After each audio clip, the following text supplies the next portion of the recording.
छोटी मोटी बात नहीं है।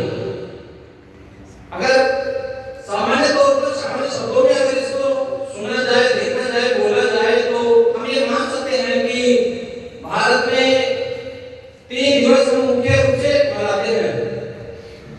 एक हो गया 15 अगस्त जो कि हम आजादी के दिवस के रूप में मनाते हैं। एक हो गया 26 नवंबर जिसको हम संविधान दिवस के रूप में मनाते हैं। और एक हमारा हो गया गणतंत्र दिवस जिसको हम आप सभी को जैसे आज हम यहाँ पे एकत्रित हुए हैं गणतंत्र दिवस मनाने के लिए, तो आप सभी को पता है कि गणतंत्र दिवस मनाते हैं। गणतंत्र दिवस जो है वो इस दिन हमारा संविधान जो है लागू हुआ था उसे मनाया जाता है। जबकि संविधान बनने को तो 26 नवंबर 1949 को बनकर तैयार हो गया था, लेकिन फिर भी 2 महीने का जो समय काल रहा इसको लागू करने के लिए, उस 2 महीने के समय काल के पीछे बहुत बड़ा एक समय पीरियड रहा है।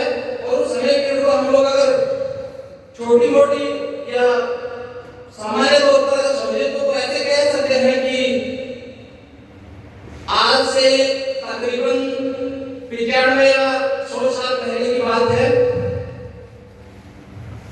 सन 1928-29 की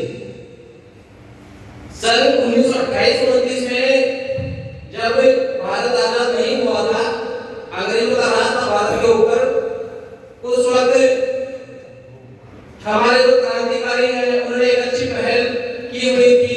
हर वर्ष अधिवेशन होते थे, उनमें आवाजें उठाई जाती थी। हमारे क्रांतिकारी हैं, नेता हैं, कांग्रेस के नेता हैं या जो भी आदमी हैं वो सब अपने अपने आवाजें बुलंद करते थे। और उसी का परिणाम है कि हम आज यहाँ पे इकट्ठे होकर गणतंत्र दिवस के रूप में मना रहे हैं। और आज ये सौभाग्य है हमारा कि हमने ऐसे महापुरुष हमें मिले, ऐसे लोग हमें मिले जिनकी वजह से आज हम यहाँ पे एकत्रित हुए हैं और इस दिन को हम सेलिब्रेट कर पा रहे हैं।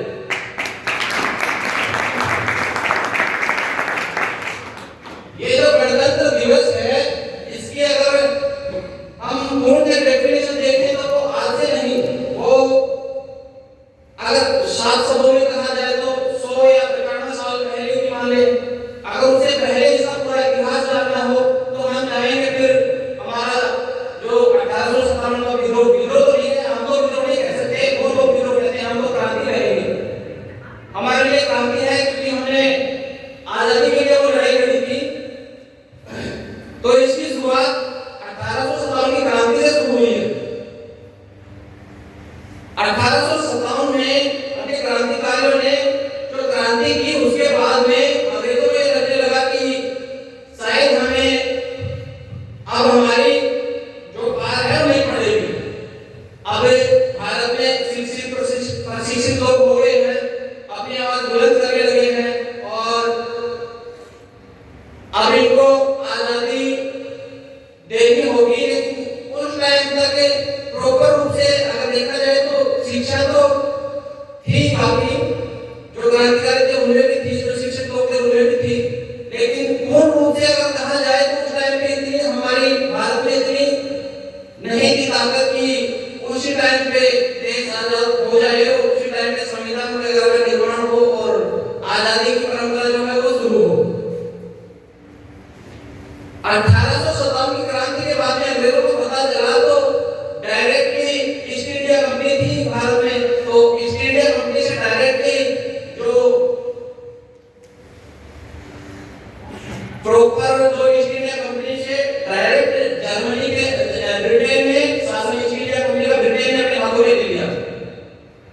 ब्रिटेन ने जैसे ही ईस्ट इंडिया कंपनी का शासन अपने हाथों में लिया तो उसके अगले ही साल हमें हमारा भारत शासन अधिनियम 1858 लागू किया गया। उस 1858 के अधिनियम के चलते अधिनियम के अकॉर्डिंग भारत चलता रहा और चलते चलते ऐसे ही बीच में बहुत सारी क्रांतियां भी हुई, युद्ध भी हुए और बहुत सारी शहादत भी हुई भारत के लोगों की।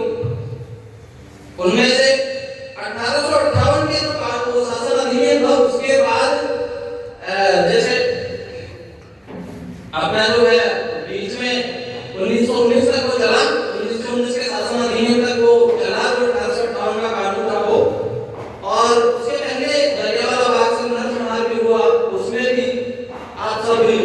जानते हैं, पढ़े लिखे हैं और अच्छी तैयारी कर रहे हैं, तो आपको आसान अनुभव है कि उसमें भी काफी जाने गई थी। उसके बाद में